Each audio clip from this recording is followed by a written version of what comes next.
இஸ்ரவேலுக்கு எதிராக நடவடிக்கை எடுக்க வேண்டிய மிகப்பெரிய சிக்கலில் இருக்கிறது இலங்கை என்றுதான் ஒரு செய்தி குறிப்பு சொல்கிறது. எதற்காக இலங்கை இஸ்ரவேலுக்கு எதிராக ஒரு நடவடிக்கை எடுக்க வேண்டிய ஒரு கட்டாயம் இருக்கிறது?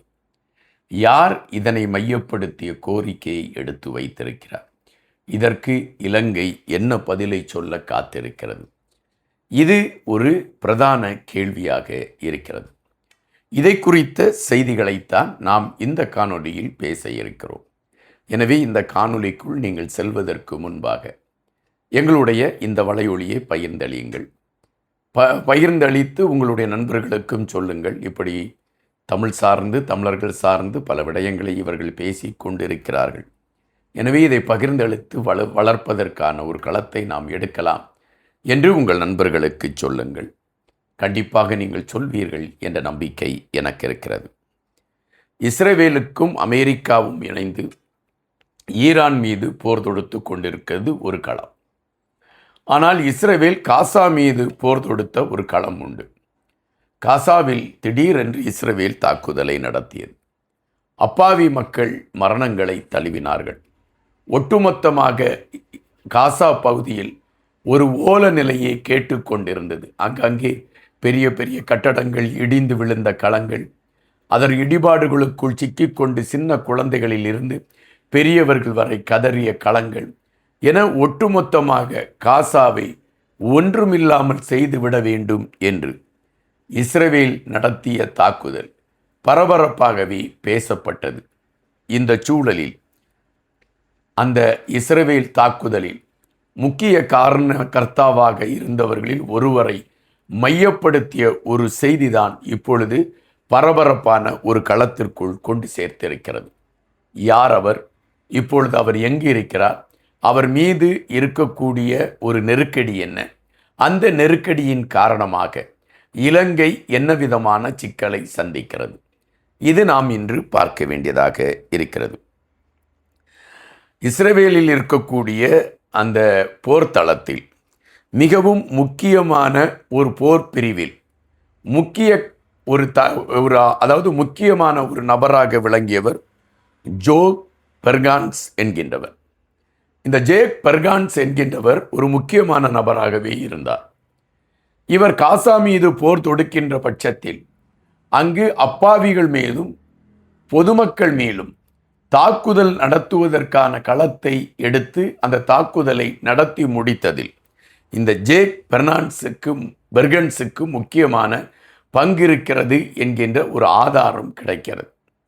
அதாவது அவர் அந்த குறிப்பிட்ட பகுதியில் அந்த பாம்களை, அதாவது குண்டுகளை போட்டு அந்த மக்களை அழிக்கக்கூடிய களங்களை எடுத்த அந்த இதற்கான புகைப்படங்கள் ஆதாரமாக கிடைத்திருக்கிறது. இப்பொழுது இந்த ஜேக் பெர்கான்ஸ் என்கின்றவர் எங்கு இருக்கிறார் என்றால் இலங்கையில் அவர் தங்கி இருக்கிறார் என்ற செய்தி வருகிறது. அப்படி இலங்கையில் அவர் தங்கியிருக்கிறார் என்கின்ற பொழுது அவர் மீது நடவடிக்கை எடுப்பதற்கான ஒரு வாய்ப்பு இருக்கிறது இலங்கைக்கு என்ற ஒரு கோரிக்கை வலுவடைகின்றது.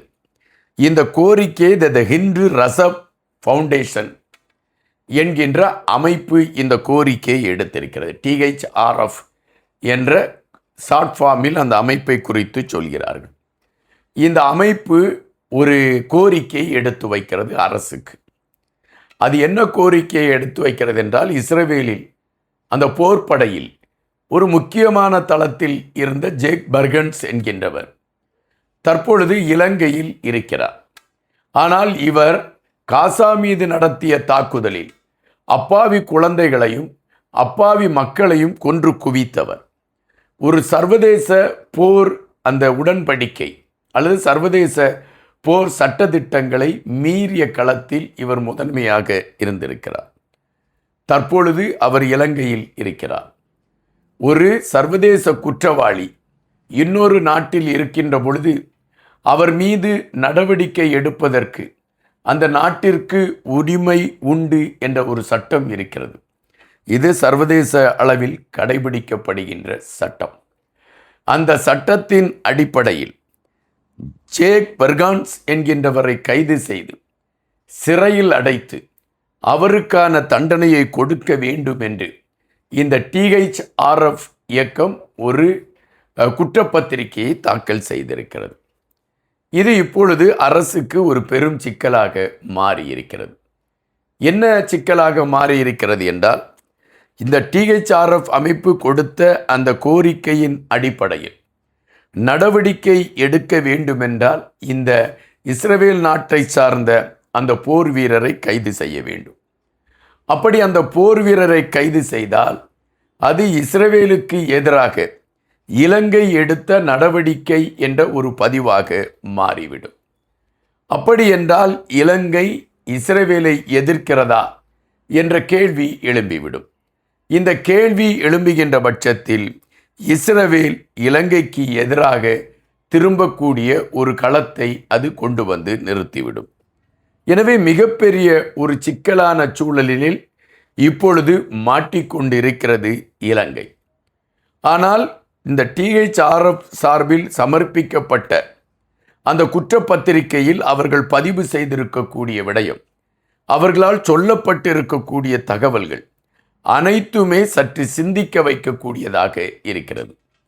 அவர்கள் எடுத்து வைத்திருக்கக்கூடிய தகவல், காசாவில் ஒரு குறிப்பிட்ட குடியிருப்பு பகுதியில் பெருவாரியான மக்கள் வசிக்கக்கூடிய அந்த பகுதியில் ஈவு இரக்கமின்றி தாக்குதலை நடத்தி இருக்கக்கூடிய ஒரு மனிதராக ஜேக் பர்கான்ஸ் இருக்கின்றார். அங்கு சிறு குழந்தைகள் இருப்பார்கள், அல்லது தப்பிப்பதற்கு வழியில்லாத சூழலில் பொதுமக்கள் இருக்கிறார்கள். இந்த இடத்தில் நாம் தாக்குதல் நடத்தக்கூடாது என்ற நிலைப்பாட்டில் பயணிக்க வேண்டிய அவர் தாக்குதலை நடத்துவதற்கான அந்த களத்தை எடுத்ததும், அதற்கான ஆதாரமான புகைப்படங்கள் கிடைத்திருப்பதும், அந்த புகைப்படங்களின் அடிப்படையை வைத்து பார்க்கின்ற பொழுது குற்றவாளியாக அவர் நிற்கின்றார். அந்த குற்றவாளியாக நிற்கக்கூடிய அவர் இப்பொழுது இலங்கையில் அவர் வசித்து கொண்டு இருக்கிறார். எனவே அவர் மீது நடவடிக்கை எடுப்பதற்கு இலங்கை விரைவு கட்ட வேண்டும் என்ற செய்தி எடுத்து வைக்கப்படுகிறது. எனவேதான் இலங்கை இப்பொழுது கையை பிசைந்து கொண்டிருக்கிறது. அவரை கைது செய்ய வேண்டும் என்பது சட்டத்தின் அடிப்படையில் சொல்லப்பட்டிருக்கக்கூடிய செய்தி. ஆனால் அவரை கைது செய்துவிட்டால் இஸ்ரவேலுக்கு எதிரான செயல்பாடுகளை கையில் எடுத்துக்கொண்டு இலங்கை பயணிக்கிறது என்கின்ற குற்றச்சாட்டு எழும்பும். அல்லது இஸ்ரவேல் இலங்கைக்கு எதிரான நடவடிக்கைகளை எடுப்பதற்கான ஒரு முயற்சியை எடுக்கும். இது இப்பொழுது இலங்கைக்கு ஒரு மிகப்பெரிய அழுத்தமான செய்தியாக மாறியிருக்கிறது. இந்த விடயத்தில் இலங்கை எதை நோக்கி நகர இருக்கிறது என்கின்ற அந்த விடயத்தை மையப்படுத்திய செய்திகளுக்காக நாம் காத்திருக்க வேண்டியது காலம் செய்திருக்கக்கூடிய கட்டாயமாக இருக்கிறது. நன்றி.